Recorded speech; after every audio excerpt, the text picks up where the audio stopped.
천천히 시작을 해볼게요. 네네. 깊지 않게. 네. 그래도 이제 최소한 설계사라면은 알아야 되는 것들은 있거든요. 기본적인 내용 먼저 말씀드릴 거고, 우선은 이제 우리가 손해보험이 있고요. 네. 예. 아직 이제 시험은 안 봤지만 이제 생명보험이 있어요.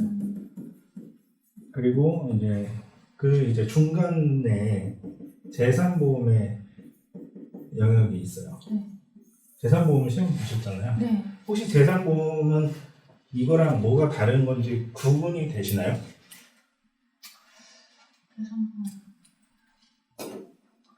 그냥 그 종목만 알고 간병이랑 네.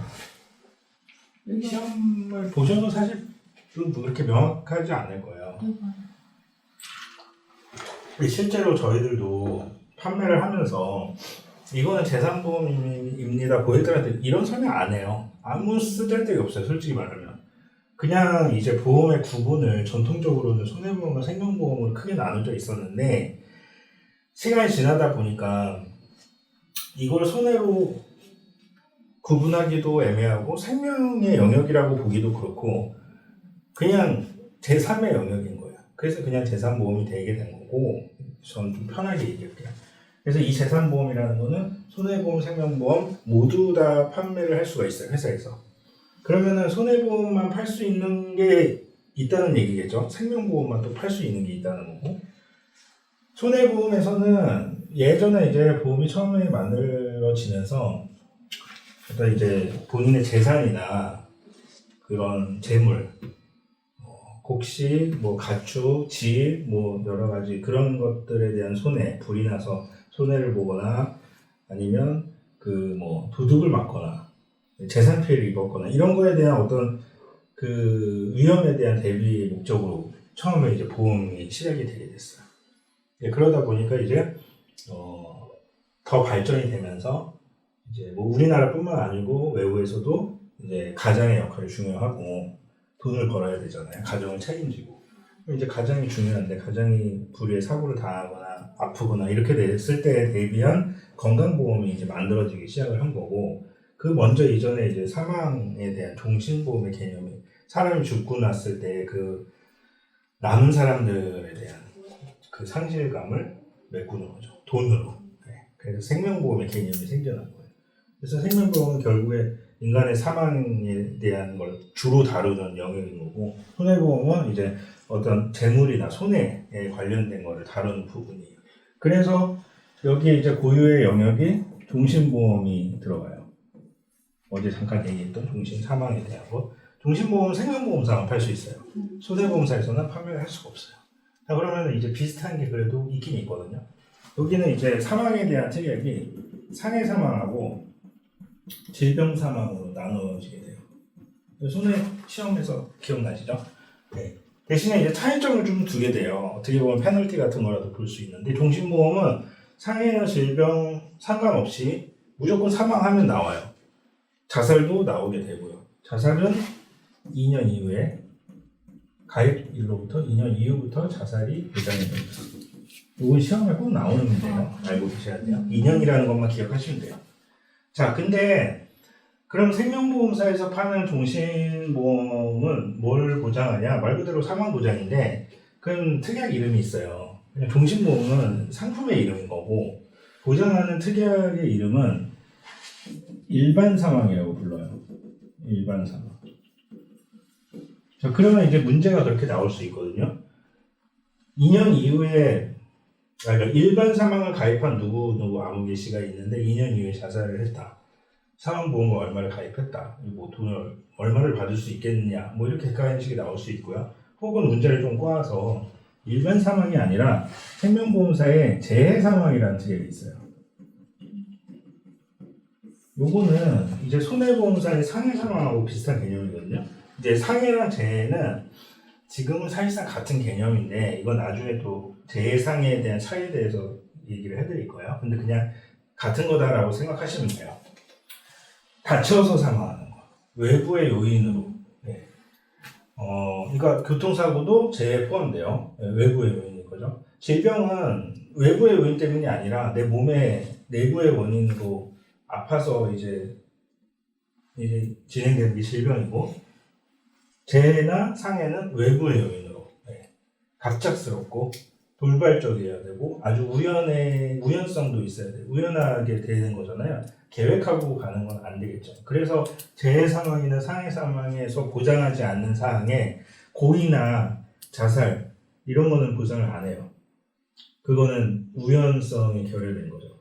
자, 근데 재해 사망은 여기에 있어요. 그러니까 재해만 보장을 하는 거죠. 일반 사망은 재해를 포함한 더 확장된 개념인 거죠. 그러니까 재해 사망이 일반 사망에 포함되는 개념이죠. 자, 그러면 이제 문제를 그렇게 나올 수 있어요. 재해 사망으로 10억을 가입돼 있고 일반 사망은 1억이 가입돼 있어요. 자, 근데 이 사람이 2년 후에 자살을 했다. 그러면 이 사람한테 보험금이 얼마가 지급이 되냐? 정답은 1억이에요. 재해 사망에서는 자살이 보장이 안 돼요. 요것만 알고 계시면 돼요. 일반 사망에서 2년 이후에 자살이 보장이 된다. 자, 그러면 이제 손해보험조가 어떠냐? 여기는 상해, 다쳐서 사망했을 때, 질병으로 사망했을 때 이렇게 특약을 구분을 해놔요. 그래서 요거랑 요거랑 합쳐서 가입을 하면 그럼 종신이랑 똑같겠네? 할 수도 있지만 아니에요. 달라요.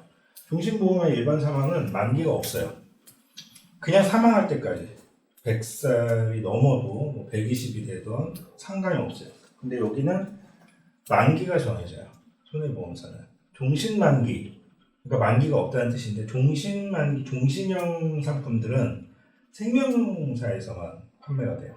손해보험사는 무조건 만기를 정해요. 보장하는 만기 끝.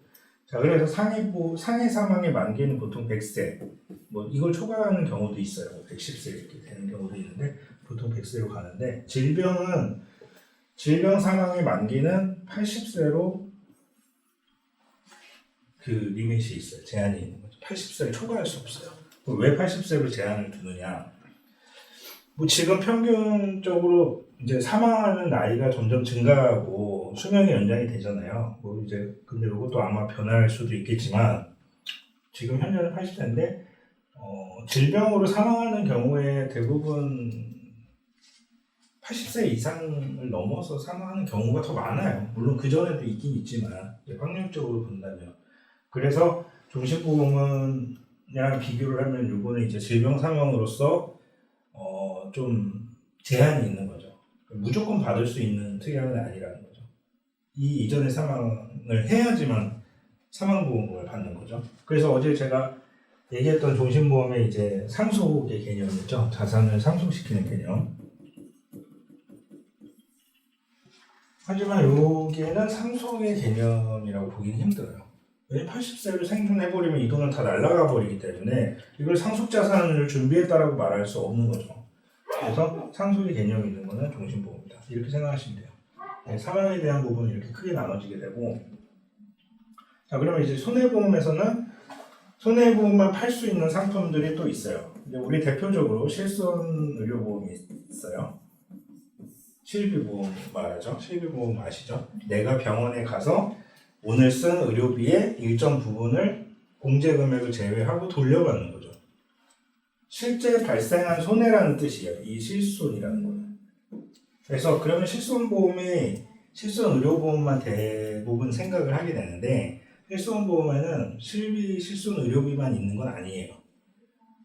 우리가 보통 이제 화재보험 같은 거라든지 주택화재보험 그리고 뭐 화재보험 중에 들어보셨는지 모르겠지만 배상책임 이런 특약 아세요? 일상생활 배상책임이라고 해요. 네. 화재 배상책임도 있고요. 일상생활 배상책임도 있어요. 일종의 배상책임의 영역인데 배상책임도 어려운 부분이겠네요. 배상책임이 뭐냐? 이제 법률상 배상책임을 보장한다라고 약관에 되어 있는데 그럼 법률상에서 말하는 법률이 뭐냐? 민법을 얘기해요. 우리가 이제 민법에서는 타인의 몸을 다치게 하거나 남의 재물을 손해를 입히거나 그러면 배상을 해줘야 되겠죠, 당연히. 그게 이제 민사적인 부분이에요. 자, 그러면 이제 그 금전으로 보상을 해줘야 되는데 그 부분을 보험을 가입함으로써 보험으로 커버를 해주는 거죠. 그러니까 내가 남의 핸드폰을 망가뜨렸다. 실수로 떨어뜨려서 수리비가 50만 원이 나왔어요. 그러면 50만 원 물어줘야 되겠죠. 그리고 여기 가입이 되어 있으면 내가 실제로 50을 내지만 여기서 다시 보상을 받는 거죠. 물론 여기에서 이제 본인 부담금이 있긴 있어요. 그거는 나중에 얘기하고 어쨌든 이런 배상 책임의 영역, 실손보험, 화재보험, 화재도 불이 났을 때 이제 보상을 받게 되면은 얼마를 그럼 보상을 받는 거냐? 다 실제 손해를 바탕으로 보상을 받는 거예요. 내가 화재 손해가 5천만 원이 났는데 1억 원을 가입해 있다고 해서 1억 원을 받는 게 아니라는 거죠. 5천만 원까지만 받는 거예요. 물론 거기도 이제 부담금이 나올 수 있지만 어쨌든 그래서 이제 실제 손해를 보상받는다. 그게 다 실비의 영역이다라고 생각하면 돼요.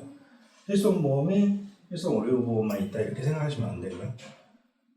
그래서 여기에서 이제 중요한 원칙이 나와요. 시험에 나왔겠지만 이제 이득 금지 원칙이라고 있어요.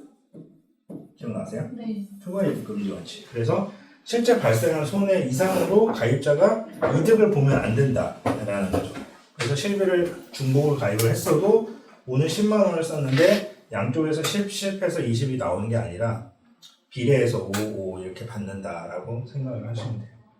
이득 금지 원칙이 있고 그래서 근데 이제 사람들이 여기 부분에 대한 거는 가입자들 잘 모르기 때문에 아니 내가 보험을 가입하면은 돈을 받으려고 가입하는 건데 이렇게 의문을 가지게 되는 경우가 있긴 있어요. 근데 이제 실손보험의 원칙이라는 걸 꼭 알고 계셔야 되고 이게 결정적으로 생명보험사랑 나뉘게 되는 그 영역인 거죠.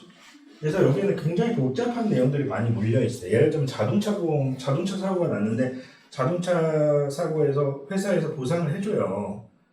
근데 이걸 가지고서 내가 또 실비로 청구를 또 하게 되면 안 되는 거예요. 이득금지 원칙에 위반이 되는 거죠. 또 산재보험에서의 문제도 있고요. 비슷하게 회사에서 치료비를 다 보상을 해줬는데 이걸 또 실비로 청구가 한다. 안 되는 거예요, 원래. 물론 이제 실비도 이제 깊게 들어가면 옛날 실비 같은 경우는 산재로 보상을 받았어도 뭐 일정 부분을 좀 돌려받을 수 있거나 이런 거는 있는데 그거는 예외니까 그건 빼고요. 나중에 얘기하고 우선은 간단하게만 말씀드릴게요. 그래서 실손보험은 손해보험에서만 판매를 하는 상품이다. 여기 더불어서 우리가 가입한 자동차 보험 있죠? 의무보험이죠. 네. 차를 소유하면 다 보험을 가입을 해야 되고 이것도 손해보험에서만 가입할 수 있는 유일한 영역이죠. 그래서 손해보험사를 영위하려면 회사는 자동차 보험을 반드시 판매를 해야 돼요. 뭐 그런 것도 있고 그래서 이런 게 있다. 그리고 또 연관돼서 뭐 보면은 뭐 운전자 보험이죠. 별개로 또 자동차 보험과 별개로 운전자 보험은 아시나요? 네. 이건 차에 대한 보험이고 운전자 보험은 사람에 대한 보험이다 이렇게 생각하시면 돼요. 이런 것도 손해보험사만 팔 수 있고 지금 생명보험사는 이런 것들을 팔지 못해요. 자 근데 이제 예외는 있어요. 생명보험사에서도 실손 의료비는 판매를 할 수 있어요. 자 이렇게 된 이유는 네. 원래는 생명보험 쪽에서 건들 수 없는 영역이에요. 실비 영역이기 때문에. 근데도 판매하게 된 거는 실손보험 같은 경우는 실손의료보험 같은 경우는 이제 나라에서 아주 굉장히 적극적으로 판매를 권장을 했고 지금 실비 다 가입돼 있잖아요. 대부분.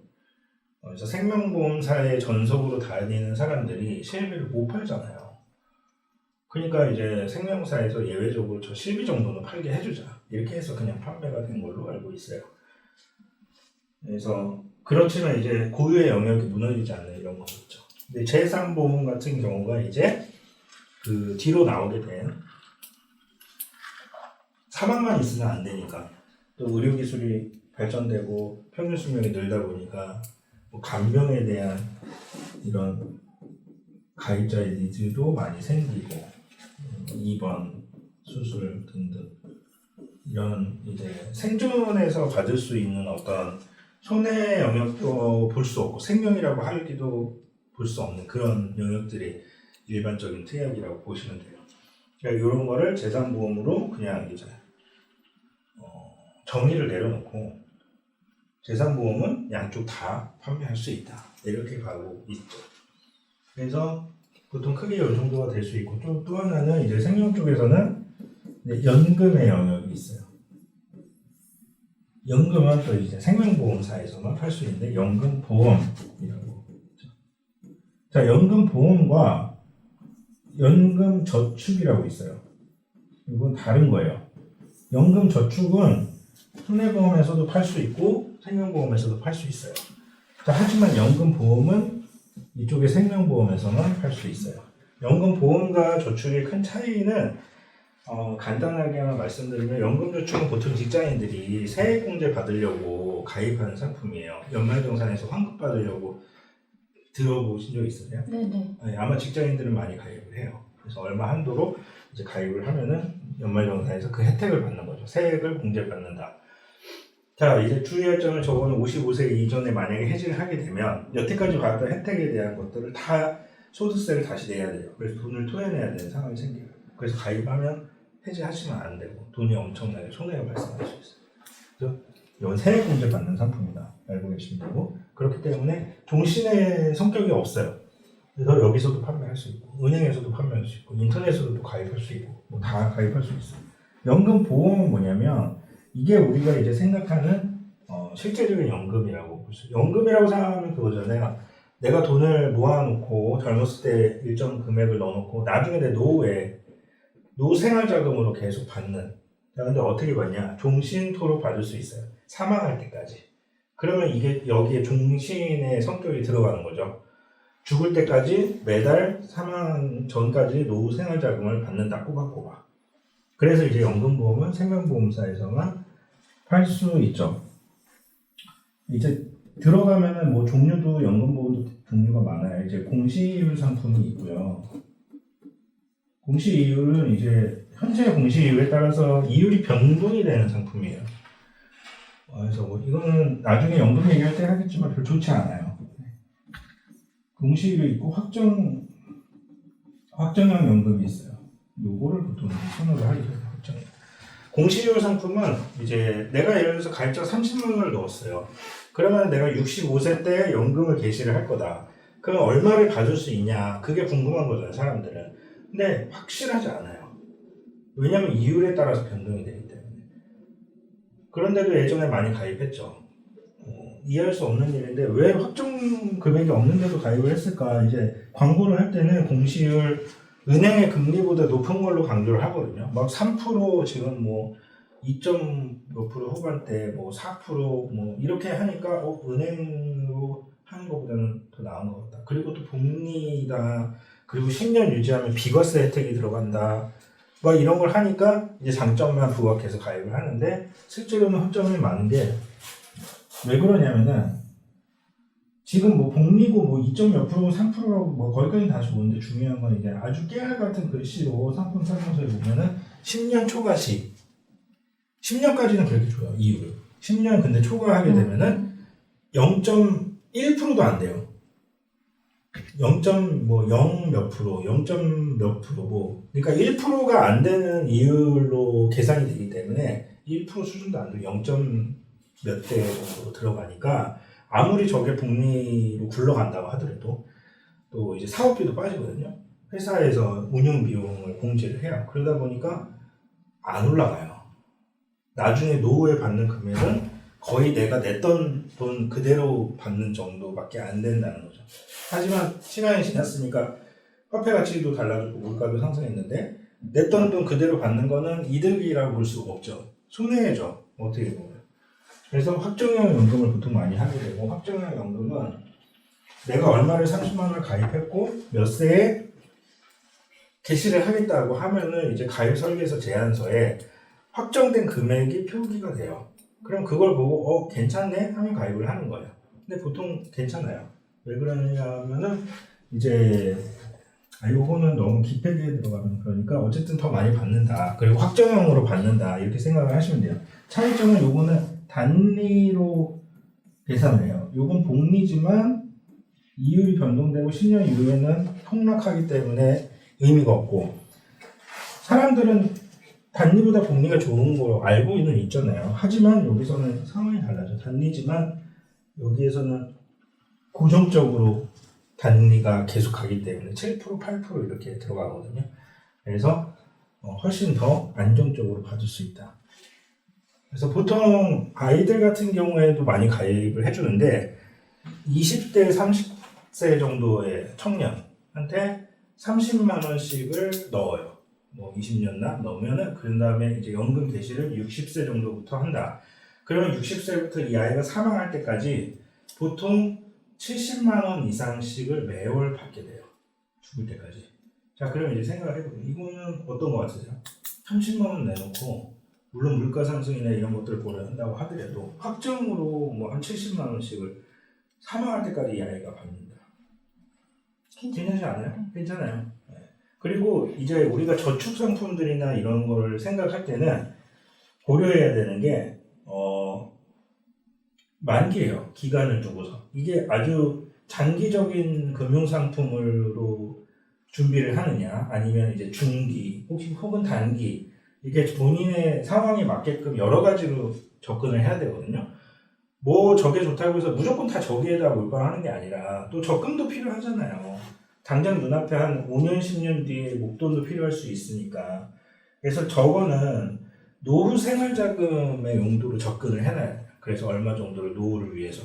저거랑 별개로 또 한 단기나 중기 정도로 한 20년 뒤에 목돈 마련을 용도로 또 그런 상품을 또 하나 해놔야 되는 거. 저거는 이제 그런 중기적인 상품이라고 볼 수는 없죠. 중간에 깨면 손해가 또 발생하기 때문에 저건 내 노후에 받겠다라는 걸로 딱 만들어 놓고 그렇게 가야 된다. 이렇게 생각하시면 돼요. 연금은 아무튼 그렇다라는 얘기고, 그래서 연금보험은 사망할 때까지 받을 수 있기 때문에 이제 손해보험에서는 판매를 못한다. 이렇게 생각하시면 돼요. 지금 혹시 질문 있으신가요? 다 이해되셨어요? 이해가 잘 안 되면은 바로 물어보세요. 그냥 듣기만 하지 마시고 물어보셔야 돼요. 그래야지 제가 더 설명을 더 해드리고, 이해가 돼야지. 안 되면 나중에 힘들어져요. 근데 지금은 뭐 그렇게 힘든 건 없으실 거예요. 우선은 크게 볼 때는 이 정도가 나와요. 뭐 그 외에 상품들은 이제 조금씩 들어가면 되고, 부의 영역은 이런 거고, 자, 그리고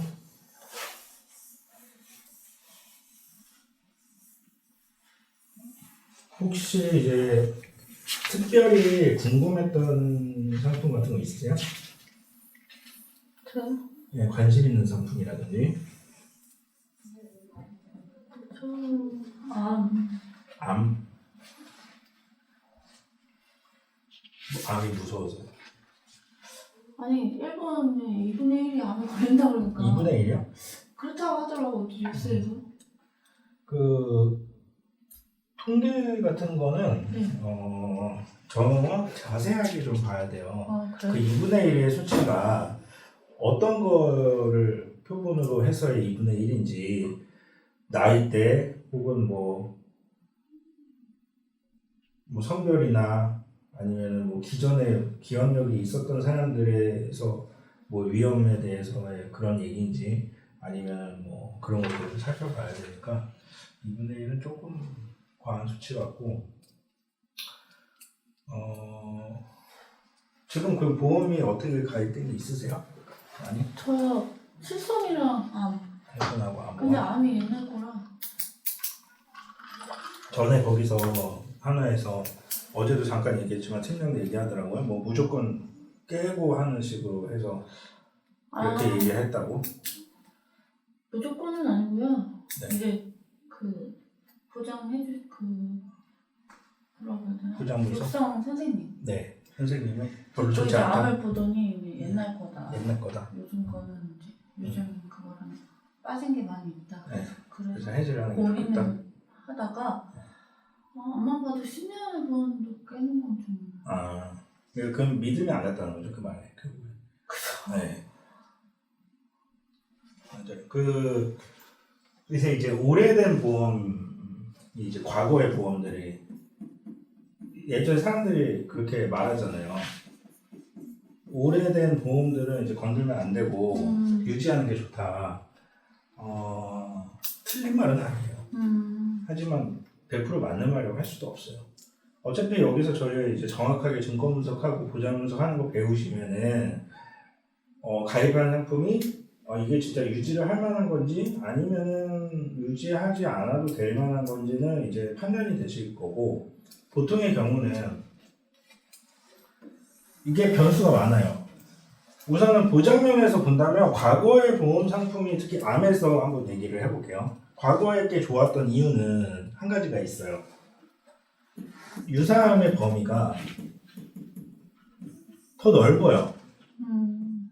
그래서 예를 들면 대표적으로 갑상선암이 있는데, 갑상선암이 예전에는 일반암으로 보장을 해줬었어요. 근데 지금은 다 유사암에 속해요. 그 이유는 뭐냐면 일반암과 유사암은 우선 구분을 해야 되는데, 유사암에는 보통 우리가 지금 4가지 암들이 있거든요. 갑상선암하고 경계성 종양, 제자리암, 기타 피부암.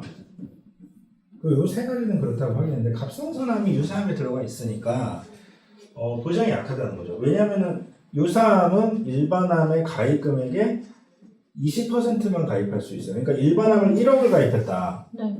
그럼 유사암은 2천만 원까지밖에 안 돼요. 그럼 1억에 비해서 적잖아요. 그럼 내가 갑상선암에 걸렸다. 2천만 원밖에 못 받으니까 아쉬운 거예요. 지금 현재는. 근데 과거의 상품들 중에는 이게 일반암에 속해 있으니까 갑상선 걸리면 1억을 받을 수 있는 것들이 있었던 거예요. 그건 좋은 거죠. 근데 그렇게 못 받아요, 현실은. 왜냐하면은 갑상선암이 일반암일 때 판매하던 상품들은 이렇게 1억짜리들이 없었어요. 그러니까 고액이 없었어요.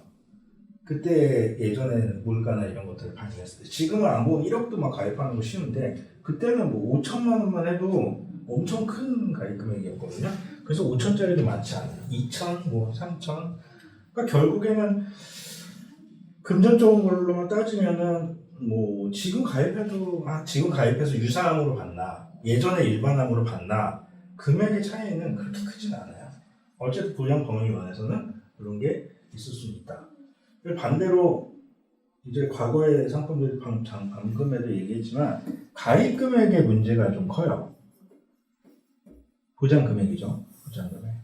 암 진단을 받았을 때 받는 보장 금액이 많이 적게 가입을 했었어요, 예전에는.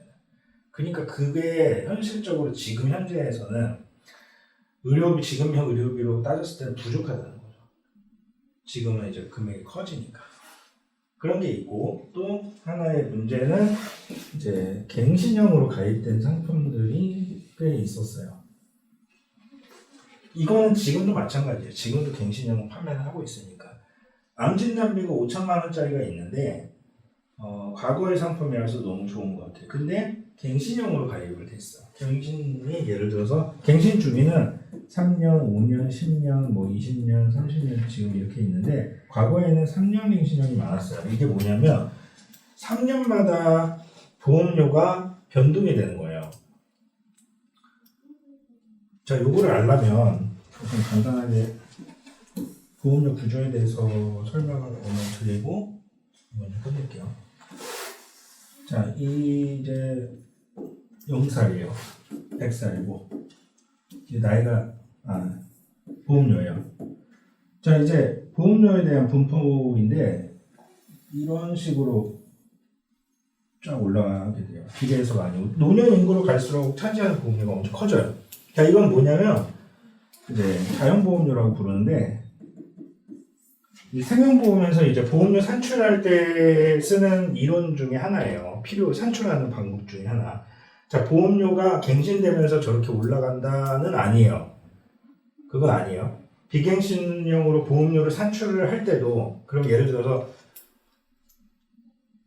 20살짜리가 100세 만기로 암보험을 가입해요. 그럼 보장 기간이 80년인 거죠. 80년간 20살 정도 볼게요. 100세까지 이 사람한테 암 보장을 회사가 해주기 위해서 계산을 하겠죠. 통계도 계산하고 암 발생 확률. 그래서 보험료가 총액이 정해져서 나와요. 그거를 20년 동안 땡겨서 선납을 하는 거거든요. 자, 보면은 이게 보험료 총액이라고 생각하시면 돼요. 근데 총액의 분포가 양이 고령 쪽에 많이 몰려있다. 이렇게 이해하시면 돼요. 이렇게 더 깊게 들어갈 건 없고. 근데 요거는 보험료 부과 방식이라고 할 수는 없어요. 이렇게 돈을 내라고 하면 누가 내겠어요? 싫죠. 천천히 내다가 점점 갈수록 이건 안 된단 말이에요. 그래서 보험료를 이렇게 평준화시켜요. 요게 이쪽으로 와요. 그럼 요 양과 요 양은 같아요. 자, 그럼 보험료가 일정하게 평준하게 됐죠. 그럼 보험료를 나중에 더 안 내도 되는 거죠. 근데 이렇게 해도 마음에 안 들어요. 왜냐면 백세까지 돈을 다 내야 되잖아요. 돈 빨리 내고 끝내고 싶잖아요. 그래서 우리가 20년 납이라는 걸 가입하잖아요. 그래서 40세가 될 때까지 돈을 내는데 이 양이 이쪽으로 올라와야 되겠죠. 그러면 역시 이 양과 이 양은 같아요. 그래서 비싼 돈을 초기에 20년간 이렇게 선납을 하게 되는 거예요. 그러니까 요거를 잘 이해하셔야 돼요. 그래야지 요거가 파생돼서 이해할 수 있는 부분이 많아요. 자, 그러면 이게 우리가 가입하는 일반적인 비갱신형 형태의 가입 구조예요. 20년간 돈을 내고 100세까지 총 보장을 받을 거에 대한 총액을 20년간 미리 선납을 하는 개념인 거죠. 자, 그래서 내가 현재 20살짜리가 가입을 했어요. 그러면 20살짜리가 내는 보험료는 요만큼인 거잖아요. 현재. 네. 근데 이 중에서 내 실제로 지금 나이의 위험 확률에 대한 위험 보험료는 요 정도밖에 안 돼요. 그럼 이만큼은 뭐냐? 뭘까요? 미래를 위한 보험료를 미리 내는 거예요. 쌓아두는 거죠. 그래서 만약에 10년을 납입을 하다가 30살에 해지를 한다고 가정을 해볼게요. 자, 그럼 어떤 일이 생기냐? 자, 요만큼에 대한 부분은 얘가 10년 동안 보장을 받기 위해서 사용된 보험료예요. 얘가 암에 걸렸던 안 걸렸던 회사는 보장을 해주고 있었던 거예요. 하지만 요 위에 부분은 아직 사용 안 된 보험료예요. 자, 그러면 여기서 해지를 하게 되면 어떻게 되냐? 사용 안 된 보험료는 돌려주어야 되거든요. 회사가 다 먹을 수 없어요. 하지만 여기에서 해지에 공제되는 수수료가 있다는 말이에요. 사업비도 공제해도 그게 상당히 많아요. 그래서 이때 10년째 해지하면 보통 뭐 50% 받는 한 절반 정도는 받지만 절반은 그냥 다 날라간다. 그래서 우리가 보험에 가입을 하다가 중간에 해지를 하게 되면은 보험 케이블티비 나오잖아요. 중도 해지 시 해지 환급금은 뭐 납입했던 보험료보다 적거나 없을 수 있습니다. 뭐 이런 내용들. 그게 요거 때문에 나오는 얘기예요. 자, 근데 갱신형은 얘기가 달라져요. 갱신형은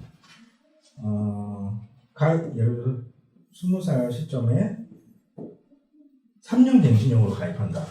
여기에 대한 위험 보험료가 만약에 이렇게 돼 있다고 친다면 3년 보험료는 어떻게 계산하냐면 여기는 비갱신형은 100세까지의 보험료 현재 기준에서의 발생률 총액을 계산을 해갖고 한 방에 보험료를 딱 계산을 해버려요. 그래서 이게 정해진 금액이에요. 실제로 회사가 손해가 나더라도 회사가 부담을 하게 되는 거고 손해가 덜 나더라도 고객은 이 약속된 금액을 내는 거예요. 이것만 내면 끝나는 거예요. 갱신형은 20살부터 3년 갱신형이니까 23살인 거죠. 요 3년간의 위험 보험료만 측정을 해요. 이 100세까지 여기서 다 계산하는 게 아니에요. 그래서 이 3년간의 보험료를 균등하게 나눠서 쪼개서 내는 거예요. 그리고 23살이 됐을 때는 다시 그때 26살까지의 보험료를 또 다시 계산을 해요. 그런 다음에 이걸 또 깎아서 평준화시켜서 또 동일하게 되는 거고 여기서도 마찬가지고 그러니까 이렇게 조금씩 올라가게 되는 거죠. 보험료가 계속 갱신료가 안 올라갈 수도 있지 않느냐. 무조건 올라가요. 의료기술이 개발이 돼서 암이 현저하게 치료가 잘 되면 손해율이 떨어져서 그럴 수도 있지 않느냐. 아니, 올라가요. 그거랑 상관없이 나이가 증가를 하기 때문에 나이가 증가하는 거에 대한 위험 발생률은 올라갈 수밖에 없거든요. 떨어질 수는 없어요. 그래서 이렇게 계단식으로 보험료가 계속 올라가게 되고 언제까지 이렇게 되냐. 100세까지 계속 올라가면서 계속 내는 거예요. 갱신은 또 20년 나고 있지 않아요? 그건 잘못 생각하는 거예요. 그게. 그러니까 갱신형에서는 20년 납이라는 게 존재할 수가 없어요. 왜 그러냐면 예전에 이때 당시에는 종합보험이라는 틀을 놓고 20년 납 100세 만기로 설계를 줘요. 자, 근데 20년 납 100세 만기라는 거는 이 보험의 기본이 되는 주계약에 대한 특약인 거고 갱신형과 비갱신형이 막 섞여 혼재돼 있어요. 그래서 비갱신형 특약은 이걸 따라가는 게 맞아요. 근데 갱신형 특약이 군데군데 섞여 있다. 특약 바로하고 뒤에 갱신형이라고 써 있어요. 이거는 이거랑 별개로 갱신 주기에 맞춰서 계속 올라간다. 그럼 100세까지 돈을 계속 내야 되는 거야. 그러면은 이런 식으로 보험료를 내게 되는 거죠. 올라가는 거 쭉쭉. 그래서 이게 일반 사람들이 가장 놓치게 되는 설명을 잘 못 들었던 부분 중에 하나예요. 당연히 설명 예전에 안 했고요. 근데 과거에 가입하는 상품인데 이런 식으로 갱신형 특약이 막 섞여서 가입을 했어요. 이거는 옛날 상품이 좋다고 해서 유지할 수 있는 상품이 아니에요. 이런 건 버려야 돼요. 왜냐하면 나이가 점점 증가하면서 이거를 유지할 수 있는 금전적인 게 안 돼요. 다 결국 해지할 수밖에 없게 돼요. 그러면은 정말로 그때 만약에 설계사 말 듣고 이거 갱신형은 해지하시고 새로 하셔야 돼요 했는데 아이씨 옛날 게 좋아. 그리고 유지하다가 60, 70, 80 돼서 보험료 뭐 몇십만 원 꽁충 뛰었어요. 몇만 원짜리. 그때 가입도 못해요 어차피. 이런 것들은 바꿔주는 게 좋다. 그런 걸 차이가 변수가 사실 너무 많아요. 그래서 근데 종목이 무조건 갱신되는 종목이 있죠. 아니에요. 무조건이라는 건 아니고 자 우리가 이제 암진단비나 뭐 수술비, 입원비 등등 여러 가지 보장이 있죠. 다 비갱신형과 갱신형 선택해서 가입할 수 있어요. 근데 애초에 갱신형 특약을 넣어줬기 때문에 그게 문제인 거지. 그걸 애초에 비갱신형으로 가입했다면 잘 유지할 수 있겠죠. 자, 그래서 지금은 나이가 적은 사람들한테는 갱신형을 판매를 하지 않아요. 웬만하면은. 가입자가, 나는 그래도 갱신형으로 할게요. 그래도 웬만하면 다시 설득을 하거든요. 이거 가입하면 나중에 해지하시게 된다. 상관없어요. 저는 그냥, 이런 사람 아니면은, 비갱신형으로 들어가죠. 현재의 보장은 예전에 비해서 나빠진 것들은 이런 거에 대한 부분인 거고 사실상은 보장 면에서는 사실 더 좋아질 수밖에 없어요. 왜냐하면 회사가 상품을 점점 나쁘게 만들고 바꾸면 누가 가입을 하겠어요. 상품성이 좋아야지 결국에는 가입자도 그걸 가입하는 거거든요. 그거는 과거의 실정과 현재의 실정이 좀 안 맞기 때문에 달라졌기 때문에 이런 예전에는 갑상선암도 중대한 암이었지만 지금은 치료가 잘 되는 암이잖아요. 그래서 이제 유사암으로 빠지게 된 것뿐인 거지 그걸 가지고 예전 게 좋으니까 유지해야 된다라고 하는 거는 조금 맞지는 않아요. 그리고 이제 또 과거에 판매하지 않던 또 특약들도 많이 나오기 시작했고 한 가지 이제 암 관련된 하나만 더 얘기 드리면요. 요거는 이해되셨죠? 네. 이게 왜 제가 중요하게 얘기를 하냐면 실제로 제 고객 중에 한 명이 그런 사람이 있었어요. 저는 순수 부장형을 가입하고 싶어요. 환급 받는 거 말고요. 그런 사람도 요즘에 많거든요. 그런데 그래갖고 안내를 해줬어요. 근데 이 사람이 제안서를 쭉 보더니 모든 상품 설명서에는 뒤에 해지환급 예시표라는 게 나와요. 이렇게 보니까 중간에 해지환급이 발생하는 거야. 뭐 30%. 그래서 저한테 이제 물어보는 거죠. 저는 환급형이 싫다고 했는데 여기에 환급이 나온다. 그럼 이게 왜 나오냐? 이렇게 설명을 하는 거죠. 그러면은 이제 일반 설계사들 같은 경우는 설명을 못 해요. 이게 환급형이기 때문에 나오는 게 아니에요. 지금 이 구조를 알면은 설명이 가능하거든요. 순수 보장형이라고 하더라도 비갱신형에서 중간에 이렇게 해지를 했을 때는 내가 아직 사용되지 않은 보험료의 일부를 받아야 되는 거죠. 그거는 정당한 거고. 네, 그래서 그런 부분을 이해를 하고 계셔야 되고요. 암이 우리가 비슷한 나이대이기 때문에 예전에 90년대 후반이나 2000년 정도까지만 해도 우리나라 건강보험이 좋지 않았을 때는 암 진단 받으면 집에 기름뿌리 몇 개 뽑아야 된다 뭐 이런 얘기도 있었어요. 실비도 없는 분들 같으면 정말 땅 팔고 집 팔고 난리 났었어요. 의료비도 엄청나게 들어가고 그러다가 이제 2000년대 들어오고 나서면서 점점 건강보험이 좋아졌죠. 그래서 지금은 이제 산정특례 제도도 생기고 산정특례는 아시죠? 중대질병에 걸린 사람들한테는 건강보험에서 이제 암 같은 경우는 95%까지 의료비 지원을 해줘요. 그럼 5%만 우리는 환자가 부담하는 거예요. 굉장히 저렴하게. 그리고 그 5%마저도 실손으로 청구를 하게 되는 거죠. 전 국민이요? 네. 건강보험 가입자라면. 가입 안 하면 안 되고 당연히. 모르고 계시군요. 네. 네, 의료보험이 이렇게 확대가 많이 됐어요. 그래서 옛날처럼 암 걸려서 치료비 없어서 죽는다라는 치료 포기한다 이런 사람들은 많이 사라졌죠. 그래서 실비의 중요성이 커지게 됐고 그리고 암 진단비를 또 이런 말이 나왔어요. 이게 나라에서 건강보험이 이렇게 좋은데 암 진단비 뭐하러 가입하냐. 나라에서 95%나 지원을 해준다. 5% 실비만 있으면 다 해결된다.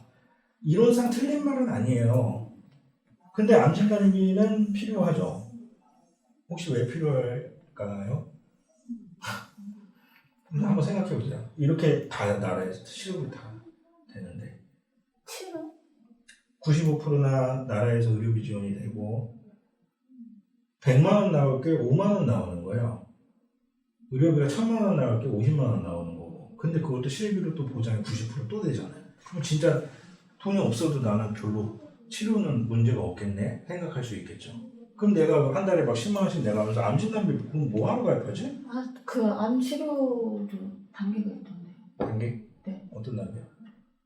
그러니까 나라에서 해주는 건 아주 기초적인 치료. 자, 급여예요. 급여. 급여와 비급여는 구분하세요, 혹시? 네. 맞아요? 자, 비급여는 급여에 인정은 안 되지만 우리나라 의료 행위는 급여, 비급여 크게 나오는데 쉽게 말하면 비급여는 조금 더 내가 돈을 내면서 좀 더 좋은 치료를 받겠다. 예를 들면 입원으로 따진다면은 기준병실은 다인실 같은 데는 다 급여예요. 그러니까 다 싸죠. 근데 비급여는 상급병실, 1인실, 2인실 뭐 이런 거. 내가 좀 더 나는 혼자 있고 싶고 좋은 데서 있고 싶으니까 난 여기로 가겠다. 다 좋은데 비급여는 비싸요. 이건 본인이 부담해야 된다는 거죠. 이 차이예요.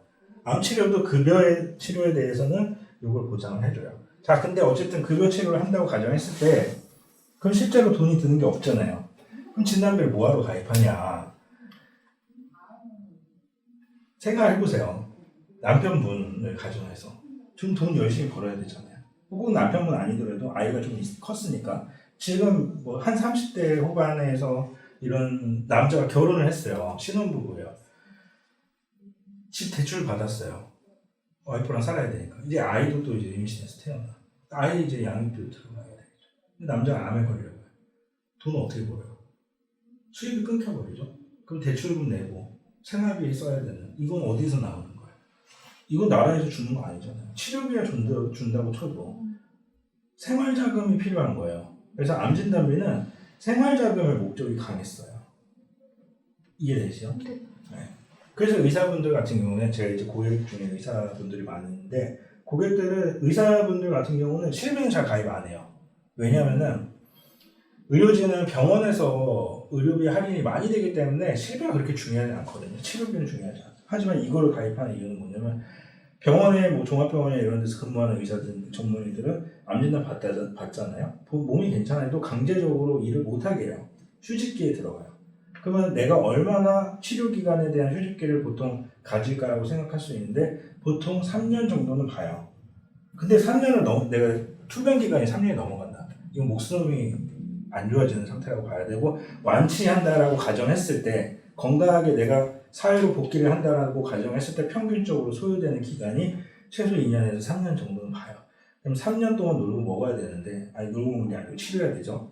그 기간 안에 생활비 그러면 이 사람들이 보통 자기 연봉, 월급을 대비해서 3년 정도를 내가 쉰다고 가정했을 때 나한테 얼마가 필요한가 계산이 되겠죠. 그 금액을 가입하는 거예요. 그래서 암진단비는 고객들이 그런 얘기 하거든요. 보통은 얼마나 가입해요? 남들은 얼마 하죠? 그건 중요한 게 아니에요. 본인의 생활비와 본인의 급여와 상황에 맞게끔 내가 2, 3년 정도 쉰다고 가정했을 때 얼마가 필요할까는 본인만 알아요. 그 금액을 산정해서 가입하는 거죠.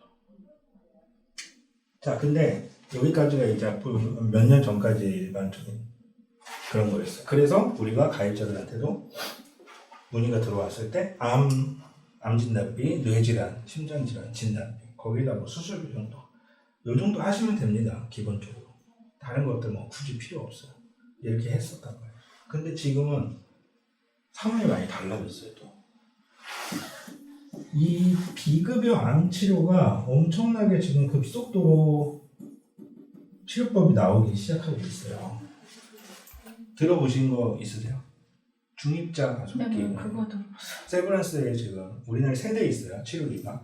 그러니까 그것도 있고 뭐 표적항암제라는 것도 있고 3세대 이제 비싸요. 다 비급여예요. 자, 비급여 중에 방금 말한 네? 졸리세요? 아니요.